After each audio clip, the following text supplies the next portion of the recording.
बच्चों, आज हम पढ़ने वाले हैं कक्षा 8 में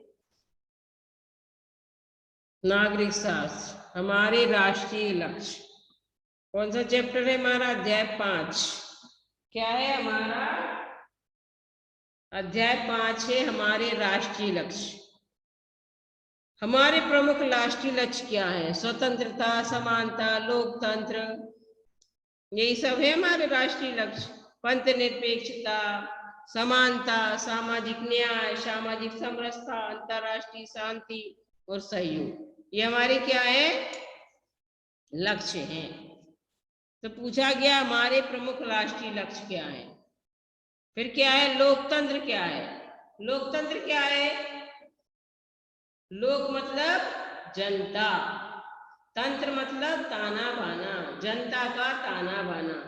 पहले क्या होता था? राजतंत्र रहता था, तो राजा का ताना बाना चलता था, राजा कैसे शासन कर रहा है, कैसे प्रजा को खुश रख रहा है। आज क्या है?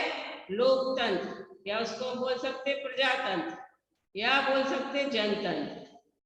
तो इसका ताना बाना रहता है। ठीक है, तो समझ में आ गया कि लोकतंत्र, हम जिसको चुनते हैं चुनाव के द्वारा, मतदाता के द्वारा, वो सब हमारा क्या कहलाता है? लोकतंत्र कहलाता है। फिर हम उसके व्यक्ति को क्या होते हैं? निर्वाचित अधिकारी को निर्वाचन जो हुआ उसके बाद जो जीता, जो भी दल का नेता, उसको हम प्रधानमंत्री बना लेते हैं। लोग संघ के होते हैं तो हम उनको प्रधानमंत्री बना लेते हैं, सांसद बना लेते हैं।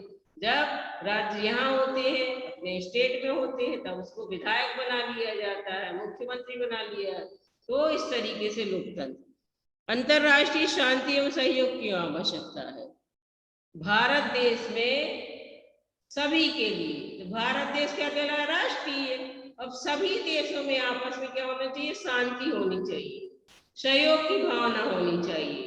तो पूरे देशों से हमारा शांति और सहयोग होना चाहिए।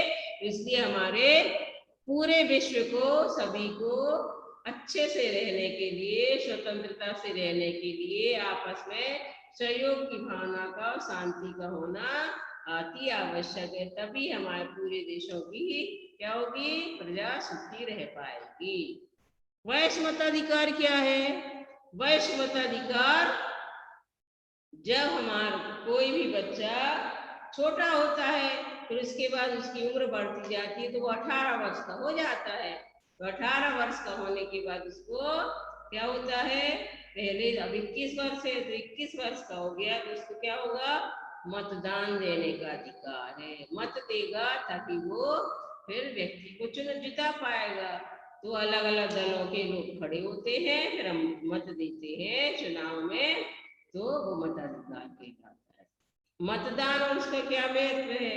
मतदान मतलब जो हमने मत दिया उसके माध्यम से, फिर हमने अपने माध्यम से, लोगों ने खुद चुना प्रधानमंत्री, खुद चुना सांसद, खुद चुने विधायक, खुद चुने मंत्री। तो व्यक्ति फिर क्या होता है कि हमने स्वयं ने चुना है, तो दूसरे को दोष नहीं दे सकते। लोकतंत्र की सफलता के लिए आवश्यक स्थितियां कौन कौन सी है लोकतंत्र की? कि प्रजा सुखी हो, सबसे पहली स्थिति ये होती है।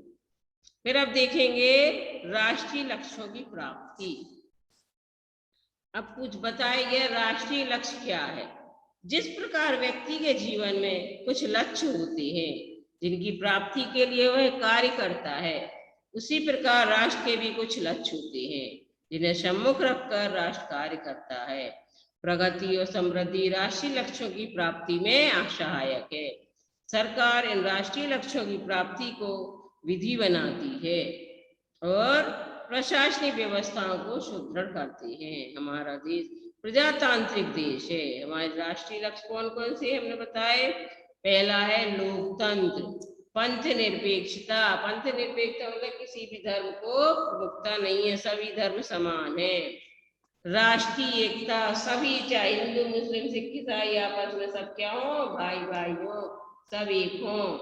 स्वतंत्रता, सभी लोग आपस में स्वतंत्र हो, कोई किसी के दबाव में ना रहे। समानता, चाहे कोई भी उच्च वर्ग का हो चाहे निम्न वर्ग का हो, सभी में आपस में क्या हो? समानता हो। अंतरराष्ट्रीय शांति और सहयोग। राष्ट्रीय लक्ष्यों की प्राप्ति, हमें अपने राष्ट्रीय लक्ष्यों की प्राप्ति लोकतंत्रीय विधि से करनी है। हमारे इस देश में संविधान के अनुसार लोकतांत्रिक शासन पद्धति वही कि मतदान के द्वारा हम लोगों को चुनते हैं। इस पद्धति में सरकार का गठन कौन करती है? जनता ही करती है। फिर आ गया लोकतंत्र। लोकतंत्र का वास्तविक अर्थ है प्रत्येक व्यक्ति को स्वतंत्रता के साथ साथ समान अधिकार की प्राप्ति हो।